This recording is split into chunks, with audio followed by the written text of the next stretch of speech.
నమస్తే. ప్రస్తుతం మనతో పాటు సీనియర్ జర్నలిస్ట్ దాము బాలాజీ ఉన్నారు. ఆయనతో మాట్లాడదాం. నమస్తే సార్. నమస్తే. సార్ మల్లారెడ్డి ఇప్పుడు టీడీపీకి అంటే తెలంగాణ టీడీపీకి అధ్యక్షులుగా ఉండబోతున్నారు అని చెప్పేసి ఒక వార్త వస్తుంది. అది ఎంతవరకు నిజమయ్యే అవకాశం ఉంది సార్?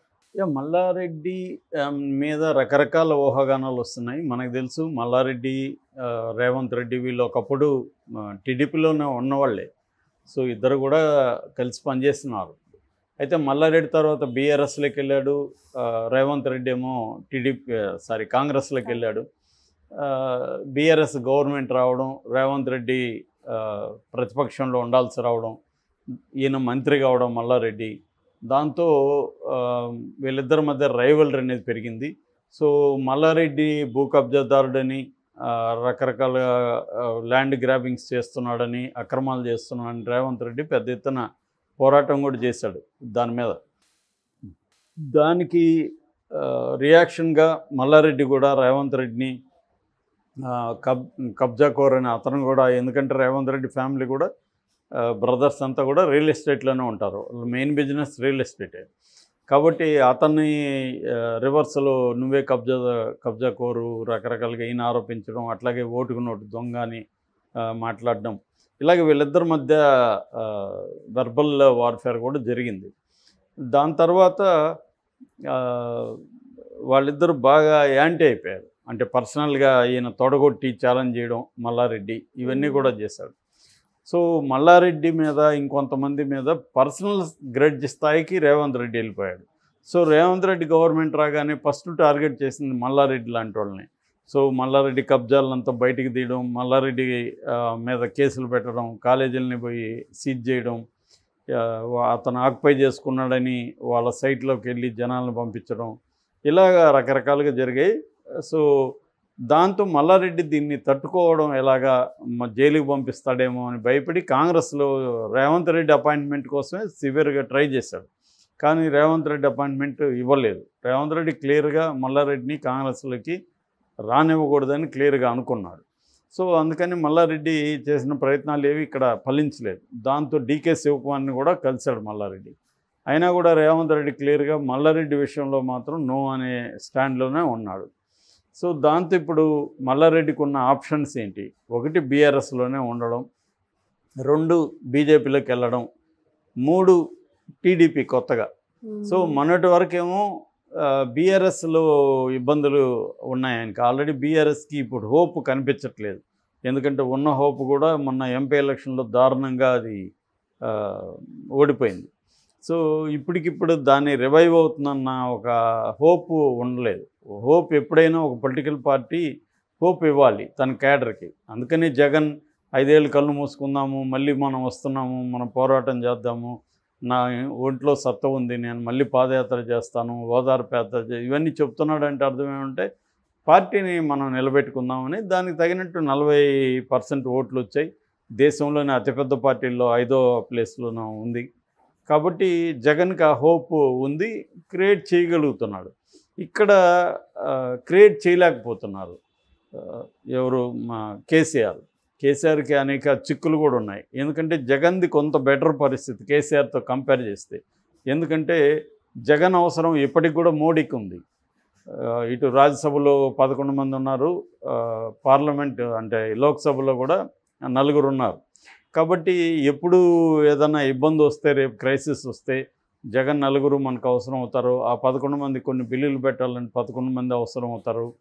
ఇవన్నీ మోడీకి ఉన్నాయి. కాబట్టి జగన్కి కొంతవరకు ప్రొటెక్షన్ ఉంది కేంద్రం నుంచి. ఇక్కడ అది లేదు.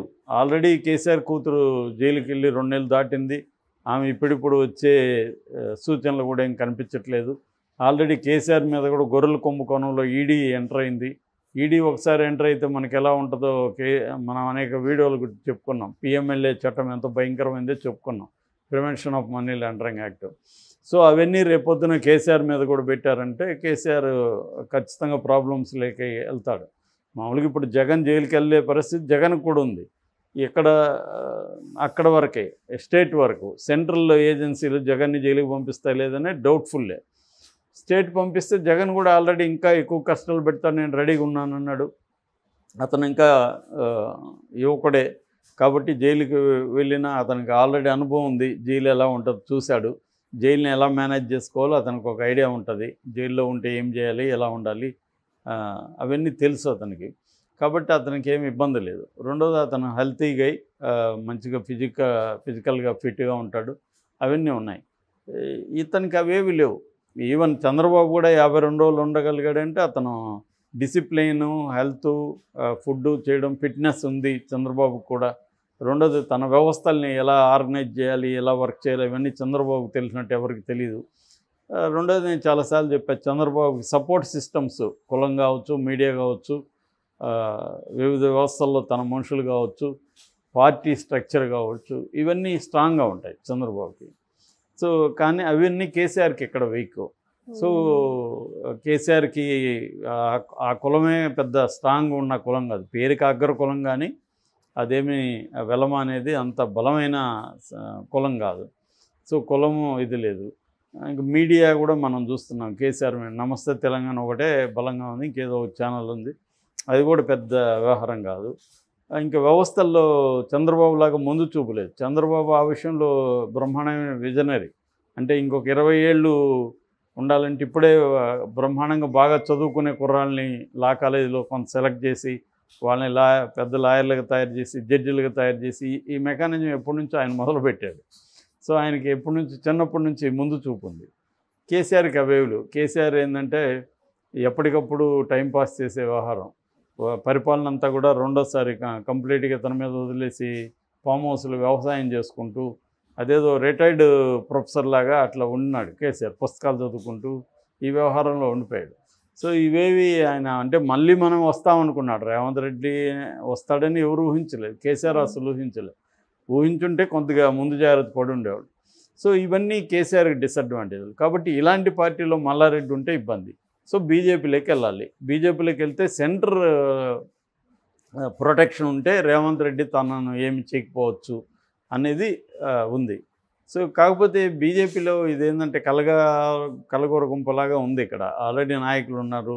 ఇతను ఇప్పుడు వెళితే ఇతనికి ఎంత ఇంపార్టెన్స్ ఇస్తారనేది డౌట్ఫుల్. అందుకని ఇప్పుడు కొత్తగా వినిపిస్తున్న మాట ఏంటంటే, ఈ మధ్య చంద్రబాబు ఇక్కడ తెలుగుదేశం పార్టీ ఉందా లేదా అన్న డౌట్ వచ్చే విధంగా చంద్రబాబు బిహేవ్ చేశాడు. మొన్న అసెంబ్లీ ఎలక్షన్లో తెలుగుదేశం పోటీనే చేయలేదు. ఒక ఇంపార్టెంట్ పొలిటికల్ పార్టీ పోటీ చేయకపోవడం అంటే ఎలక్షన్లో అంతకంటే దానికి ఘోరమైన పరిస్థితి ఉండదు. అయితే అప్పట్లో రేవంత్ రెడ్డి కోసమే ఇది చేశాడనేది అందరూ అన్నారు. సో ఇప్పుడు బీజేపీ చంద్రబాబుని ఏమడుగుతుందంటే, మీరు ఇక్కడ రివైవ్ చేయండి, మనం బీజేపీ తెలుగుదేశం టైఅప్ అయ్యి లోకల్ ఎన్నికల్లో, ముఖ్యంగా జీహెచ్ఎంసీ ఎన్నికలు వస్తున్నాయి, సో మనం కొంత కూటమి సీట్లు సంపాదించాలి అనేది. ఎందుకంటే బీజేపీకి తెలంగాణలో హోప్ పెరిగింది. కర్ణాటక తర్వాత తెలంగాణలోనే ఎక్కువ హోప్ ఉంది. కర్ణాటకలో ఎలాగో స్టేట్ ఎలక్షన్లో దారుణంగా ఓడిపోయింది, కానీ ఇక్కడ ఎంపీ ఎలక్షన్లో 8 సీట్లు తెచ్చుకోవడం అనేది బీజేపీ అనూహ్యమైన విజయం. సో దాన్ని 8కి ఇంకొక 8 చేసి మేము 88 తెస్తామని బండి సంజయ్ అంటున్నాడు. అందుకని వీళ్ళు కూడా ఇక్కడ కూడా ఇటు చంద్రబాబుని ఇటు పవన్ కళ్యాణ్ కలుపుకొని ఇక్కడ కూడా ఈ సోషల్ కాంబినేషన్ ఏదైతే ఉందో దాంతో ఇక్కడ కూడా వెళ్దాము. ఎందుకంటే టీడీపీకి స్ట్రాంగ్ బేస్ ఉంది, ఇక్కడ బీసీల్లో సపోర్ట్ ఉంది, క్యాడర్ ఉన్నారు, కాబట్టి చేయగలరు అనేది ఉంది. ఎట్లాగో పవన్ కళ్యాణ్ కరిష్మా కూడా దీనికి పనికొస్తుంది. ఒక ఊపు మీద ఉన్నారు పవన్ కళ్యాణ్ కూడా ఇప్పుడు. సో ఈ కాంబినేషన్తో వెళ్దామని అనుకుంటున్నప్పుడు దీనికి ఒక స్ట్రాంగ్ ప్రెసిడెంట్ కావాలి చంద్రబాబుకి. ఆ ప్రెసిడెంట్ ఎలా ఉండాలంటే మంచిగా డబ్బులు పెట్టగలిగిన వాళ్ళు ఉండాలి. ఇంతకుముందు కాసాని అలాగే ఉన్నాడు, క్యాష్ పార్టీ అంటారు కదా మామూలుగా, అలాంటి క్యాష్ పార్టీ ఎవరు ఉన్నారని చంద్రబాబు చూస్తాడు ఖచ్చితంగా. అలాంటి క్యాష్ పార్టీ మనవాడు మల్లారెడ్డి. రెండోది పాత కాపు, గతంలో తెలుగుదేశంలో పనిచేసిన వాడే. సో మల్లారెడ్డి లోగుట్లు పేగుట్లు అన్నీ తెలుసు చంద్రబాబుకి. సో ఇతన్ని పెడదామనేది ఆలోచన అని అంటున్నారు. అయితే రేవంత్ రెడ్డి పండిస్తాడా, రేవంత్ రెడ్డికి చంద్రబాబు క్లోజ్ కదా అనేది ఒక వెర్షన్ వినపడుతుంది. కానీ చంద్రబాబు అనుకుంటే దాన్ని ఏదంటారు కదా, అసాధ్యాన్ని సుసాధ్యం చేయగలడు. సో కాబట్టి రేవంత్ రెడ్డిని కన్విన్స్ చేయగలడు, వీళ్ళిద్దరిని కూడా కలిపేయగలడు. సో చంద్రబాబు ఇట్లాంటివి అనేక క్రైసిస్ని, ఆయన కొన్ని 100,000 క్రైసిస్ని డీల్ చేసిన వ్యక్తి కాబట్టి డీల్ చేయగలడు అనేది అంటున్నారు. అదే కానీ జరిగితే మాత్రం ఇక్కడ రాజకీయాలు ఇంట్రెస్టింగ్ టర్న్ తీసుకుంటాయి. సో మల్లారెడ్డి కూడా. సో ఈ ఇది కాంబినేషన్ పాజిబుల్ అయితే పాజిబుల్, జరుగుతుందా Hmm. లేదో మనకు తెలియదు. ఇదైతే ఈ వార్త వచ్చింది. Okay sir, thank you.